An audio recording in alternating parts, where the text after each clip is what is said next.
it has always been political thugs. But now, information has it that political cultists rather, are now on the employment, allegedly, on the employment of political parties. Yes, I may be wrong, but that's the best thing to do.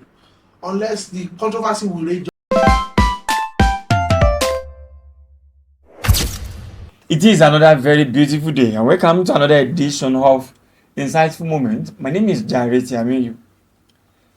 Osun has become another thing in the political space.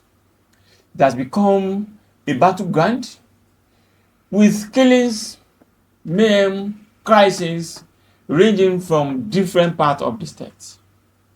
And when you look at this, you realize that everything is about the politics and the election coming up next month. But when we're looking at this, is this how it was? And then what are the implications of the crisis that we have witnessed? And does this thing look like things are actually going to be okay on the election day? And the latest matter has to do with the takeover of the NURTW, the suspension and the reinstatement of Nuruddin Alowole by the state. The suspension of NURTW, the government came out and said that it is Nuruddin Alowole that is still the chairman. But Kazeem Oyewale has been there, and we saw a video of him taking over the secretariat of NURTW in the state. These are a lot of things that we have, seen in the last few weeks in Osun. Killings, court killings have now graduated into political crisis. And today, I have someone that will be helping me to unpack all this, the implication of this on the election day, the electorate, the voters, enthusiasm to go out to vote. With all this, do you think voters will still go out and vote? Or what exactly do you think will happen on this day? I have here with me Comrade Waheed Saka, popularly called Mao. Mao, it's nice having you in our studio again. It's always a pleasure to be on this site. Mao, why are the boys disturbing the peaceful atmosphere of the state? Is it because of election? And then the election will come and go. This thing is now moving from stage 1 to stage 10. Why? Okay, this is a generational crisis. Our election has always been about enforcers. Yes, that's what they call them. Even in the historical past, a certain Adedibu was an enforcer in the Den of your state. For whatever group, they have their enforcers. At the recent time in Osun, Ralph Aregbesola during his tenure, there is only one central enforcer. And that was the person they call Lawrence. The head of state boys. Yes, they call him head of state boys. But the reality is that was Aregbesola time. He was a boxer as I know him before he became an enforcer. And when it's his turn of Oyetola, Asinianiba became the enforcer for that government. I don't know whether they are directly linked to Alvaro Aregbesola or Oyetola, but I know they are the enforcer for that government. So at this current government, they have two enforcers. They have Ajagbade, and they now have Alowole too. But one is said to be a road transport worker. I don't know the job of the second one. You understand? I just know him as Emir, Ajagbade, whatever. The reality is, the cultists are getting involved more in our politics in recent time.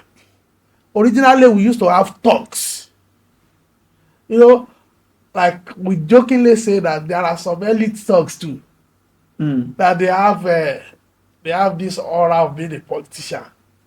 But they are actually talks within the political space. Now look at the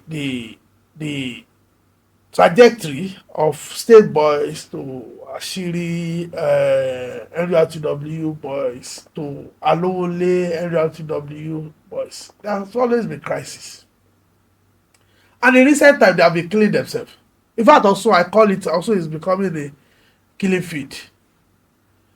And based on what I observe, I hope it stops. And I hope the security, I'm not saying police alone now. I'm talking about the entire security apparatus of the country need to look inward and see how they can stop these killings. You know, police, I mean, what do you call it? Police has shown that they have tried their best, but they need more hands to actually comb this thing. They have the anti-cultism squad, they have the anti-thug squad, they have many squads, but yet we still have killings around our state. However, the political dimension to it is what I ask myself: who is doing the killing? Who is benefiting from the killing? If the narrative suits any political party, they will say they are killing our people.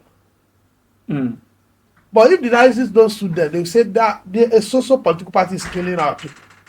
You understand?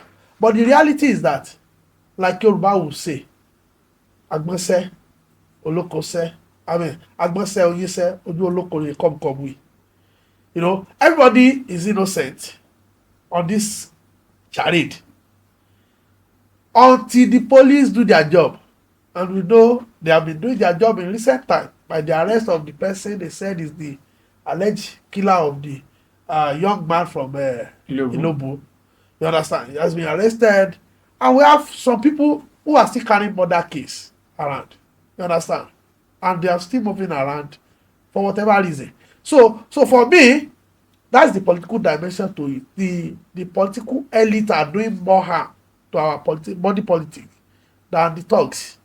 Because covertly or overtly, they are the one encouraging this crisis. They are the one at every political party level. They are the one encouraging killings. They are the one encouraging violence. And the most sad parties are people are in fear. Yes, now Serious fear. moving from Okefia to Olaya now. If you ask anybody any question, they will tell you that I don't even know what they are doing. We don't know if they are even here or anything. But it's becoming an issue that women, elderly people are now asking that, do you think we can go out to go and vote? Because we don't know what these people are going to do. This is a question I have encountered myself by an elderly person he came to me and said, do you think we should go out and vote? And you know, when people are now asking such questions, is already sending fears into their minds. I can assure the people of Osun that election day is different from pre-election days. And aftermath of election is different from the during election. So go there and vote your preferred candidate. And forget about the social media. Forget about the propaganda that each political party are using. Just go there, vote for the candidate of your choice. See, on the election day, I know the security will focus on Osun. And that will practically minimize whatever violence anybody want to come up. And there are strategic places that even the security now have report that there will be violence on election day. You know, Osogbo is on the top of the list. But you know, it has always been Ijesha land. Yes, that's always top. So they talk of Osogbo, they talk of Ife, they talk of the report says Ife is among the top of. I think Ikire too. What about the 6 local government of Ijesha land? You know, that area has always been the headquarters. No. That one is Oboko is part of it. Ilesha is part of it. So for me, on election day, it will be very different. Pre-election violence is becoming a tradition because the pressure is on the politician, and they are actually doing more than necessary. Because at the end of the day, the same people that you want to vote for, look at that young boy that they killed. That's not right. That's not correct. That's not good for democracy. In Ilobu, and they still give one toddler too. Both of them are not even of voting age. Yes, now. So that's the unfortunate part. So for me, let us just assure our people, and work with the security. If you see anything, say something. You think it's easy to say something this way? Yes, some of us say things. No, some of you, people like Some of us you say say, things. if you say something, maybe I say, people like you can say something. But an ordinary person who has gunshot and has run for like 3 kilometers before he or she even look back, do you think such a person can say I something? can assure you, if you hear gunshot, you are not the one that was targeted. But gunshot it might not have stopped at that point. That is the issue. If I heard it now, it doesn't mean that I have to wait. You don't know the next bullet that will be released. Let me now tell you this. For the sake of our democracy, we must never vote in fear, and we must never fear to vote. Those things is very, very critical for our development, for our democracy, for whatever we want to get from government. If apathy became the tradition, then we can say bye-bye to our democracy. It's as simple as that.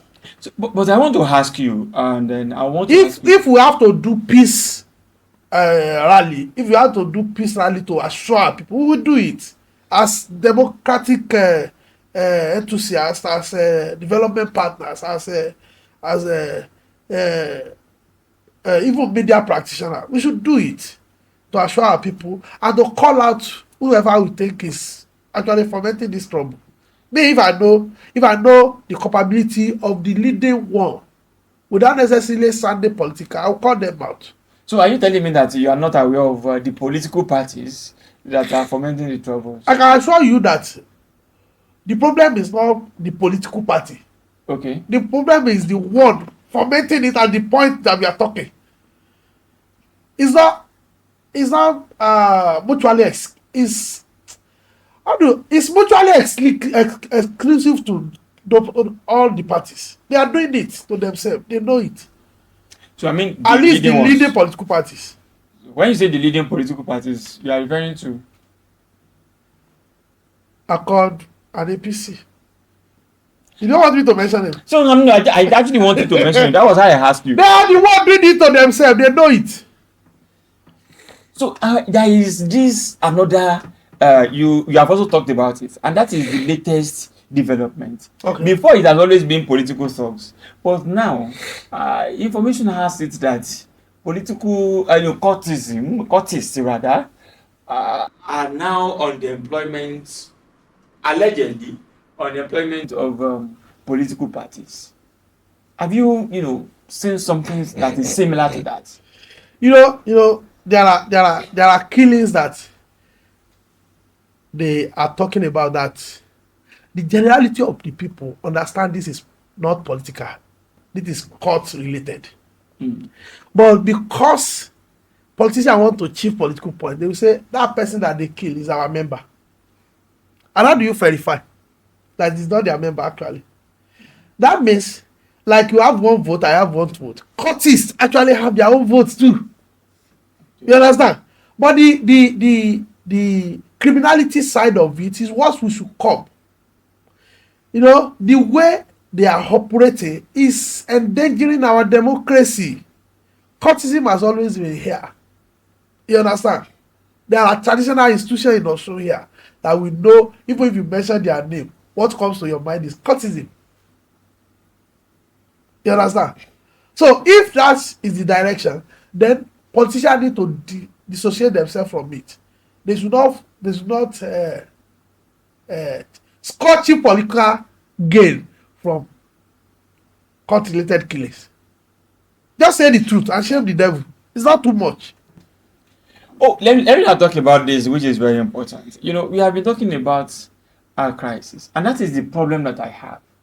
And then when we have conversation like this, if you are on any national platform or even local radio, which you have featured very well, prominently, you realize that what we are discussing about Osun election, about 3 weeks to the election, everything we are discussing has been crisis.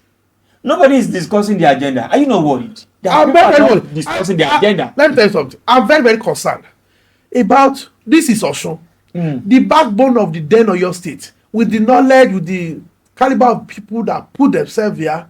It's unfortunate that we are discussing violence rather than discussing development. Leading political parties are not even talking about their programs. They have it. and on paper it look good, and we need to ask question. How do you want to achieve this?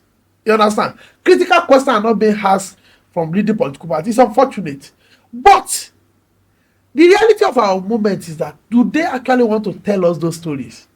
Do they actually want us to argue their programs? Do they actually want us to question their deliverables? So it is better to go the violence part. At least Rather than it is a fundamental distraction to questioning the current situation of our state. You understand? And for me, the question should be, what are you guys doing for us in education? What are you doing for us in net? What are you doing for even the construction, the construction that the state and the federal government are happening on? We need to question it. We need to question the ownership. What do we need, or what do you think we need as government? Which of the road do we actually need as people? Which of the one the government is giving us? If I tell you for now, I will tell you I need a road from the on the Baba on the axis to my house inside of what they call my area now, Iludo Central Mosque Road. I need that one so that the bad part of my road will not go and destroy the construction of the Baba on the road, because there is every water coming from the inside is coming onto the road because they don't do anything inside. So at the end of the day, you will do my whole, you will still come and reconstruct this. There are questions about what the government are doing at every level. But because we are talking about Osun, we have to talk about Osun now. Because we have to ample time to actually talk about national later. But at the moment, they are not doing roads because they love Osun. I can say that for free. And I've said that many times because I'm in the construction industry. They are doing it for extra things that they know. And they know we know. You understand? But we will not say it because at least they are doing this road in Osun. Even when people are criticizing the sectionality of the majority of those constructions, I still look at it. Okay, those areas are still in Osun. You understand? The question that we need to ask is, are you doing a standard, internationally acceptable standard of road, even for your own sectional area? So those are critical things that even if you love the government, you ask them. Talking about the road, I would like to take your reaction on the latest development on Lameko flyover. I can tell you for free. I think you have seen that. I've seen it. So what can you say about that? That is actually a contractor defect on that road.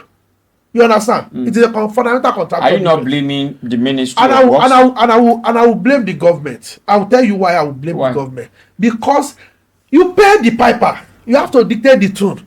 You oversee everything. If you pay such a humongous amount of money, we had that project is close to 20 billion. You understand? If that project is around 20 billion and the compartment is not being properly done, then we need to question whosoever supervises that area. It's not even the contractor alone. You have to question the supervising ministry. And that's the Ministry of Works. Yes. And remember, the governor is the overall. And I said this on my heads that I know the governor claimed to be a criminologist. So he doesn't have knowledge of construction. But you know, Aregbesola was a former commissioner for works in Osun State. Yeah. Babatunde Rajivasola is a lawyer. He was also a minister for works in Nigeria for 8 years. The only reason why we don't question those ones is because we don't see defects. If we see defects, we see if the question their credibility to even serve that purpose. It's like you are putting a lawyer to go and serve as Minister of Health. But we have a lawyer as commissioner for health in Osun State. If there is no defect, there is a lawyer here as a commissioner. So you know, when you want to bring it as novel, I will just tell you that it's happening now. And I will tell you, if there is a defect within the Ministry of Health now, you will know we put the wrong peg in the wrong goal.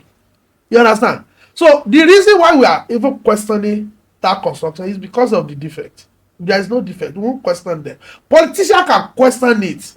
They can score points from it. You understand? But development practitioners like ourselves must not question those things. But don't you think that this matter should go beyond we just amend the problem? Do you think that we have to now look inward and check some of the other issues that are, the other projects that are ongoing, and then don't you think the contractor will have to explain to the ministry, to even the people of the state? No, I know for a fact that if you are a medical doctor and you misbehave and somebody died, they don't actually question them. They have way of. But in construction industry, if there is a defect, you can go to jail. So we have Nigerian Society of Engineers that will look into it. We have Congress or current will look into it. So I cannot say that they are not expanding the frontier of looking into Osun now, because a simple defect can actually snowball to a major crisis, and we cannot continue that direction. So for me, the defect is both contractor and the supervising ministry problem, which our governor is the supervising commissioner. So it's unfortunate, but I know they can amend. Okay. They can do better, because if you are in construction industry, you understand what they call bridges are being built from scratch, from putting laterite into it and compacting. They have days to compact. You understand? Before you reach that level that we call bridge. You understand? So at that level, when you compact and give the required day, then the road will be good to go. But if there is a slight rush, you have that type of so you are dismissing failure. the narration from some government appointees that that may be the work of opposition. I'm not dismissing anything. I'm just saying what I know. The opposition may be the one that vandalized that thing. No, I don't see vandalization in that thing. Because that's what I'm saying, that the narration of some government agents is that may be the work of the opposition. That maybe the opposition went over. In fact, they were saying that maybe they did it overnight. That's not correct.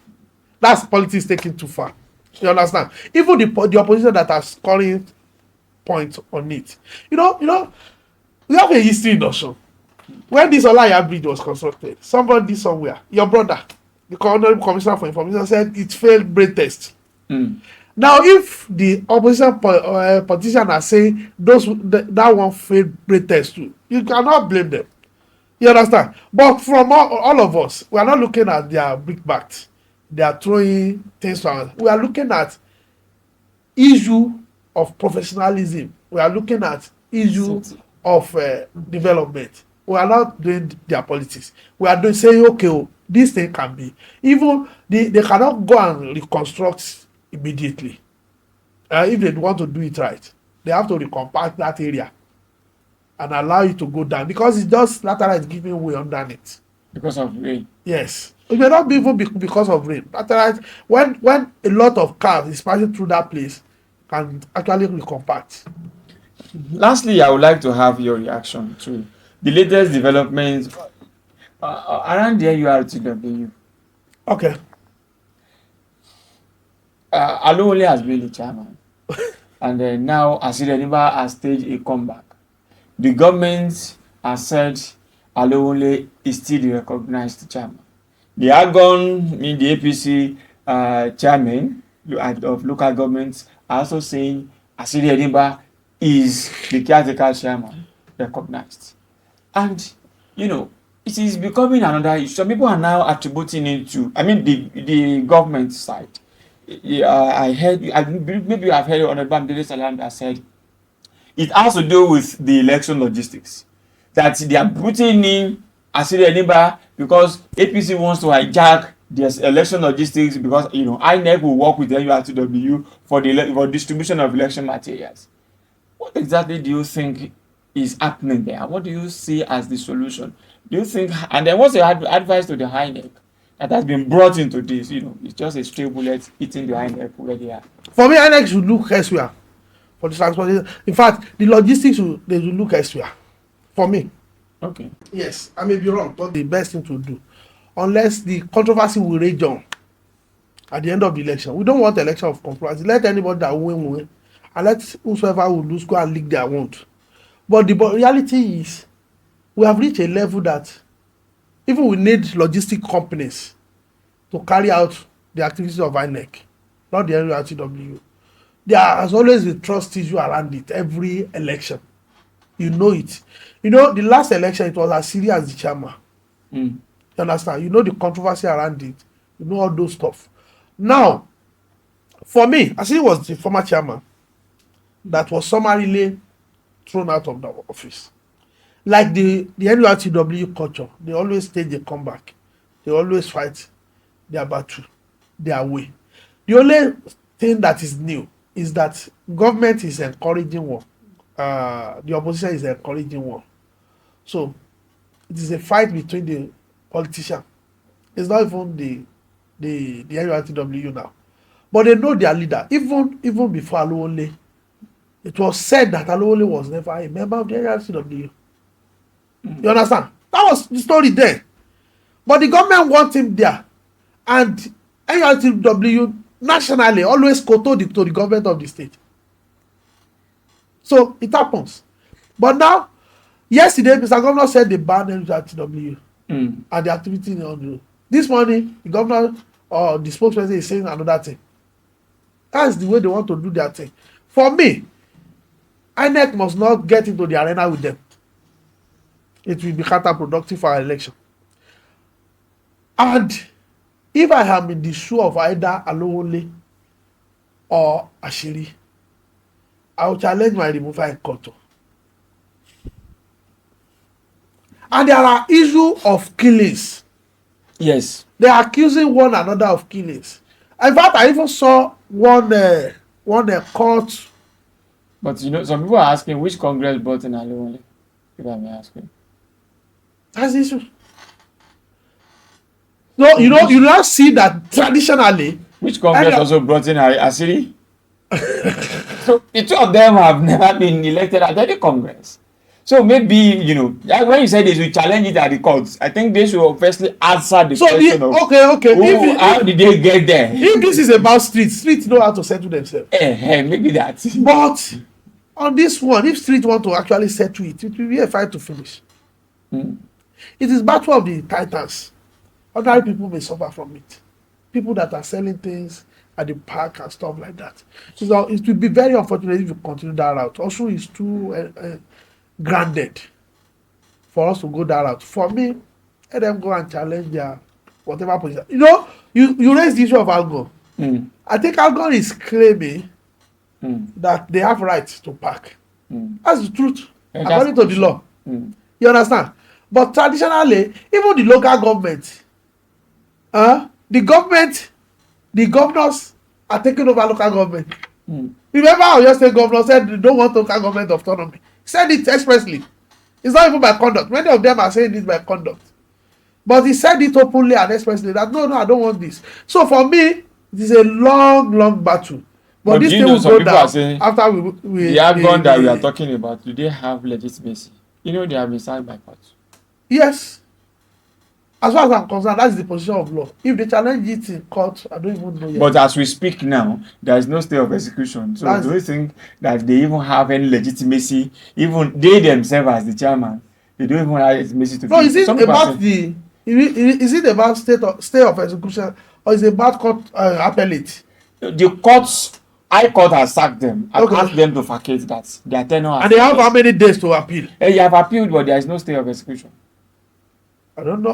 Appeal rely on stay of execution. You know, I think that is what they actually said. But you know, that on that note, we'll say thank you so much, Comrade. I wish us all the best. Yeah, we'll continue to wish us all the best. But I believe that you know, people like you that know the boys should help us talk to the boys to stop studying the street. That is on the note anyway. I know the boys. They are our friends.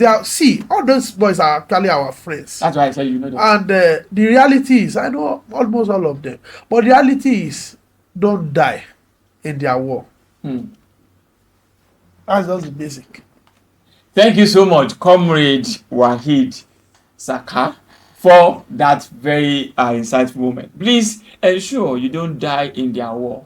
Whoever dies for his or her family. Osun will continue. In 2007, everybody that died has been forgotten. And everybody has continued with their normal life. Thank you so much for that. And I want to say, on behalf of all of us, see you some other time. I am Jare Tiamiyu. Bye.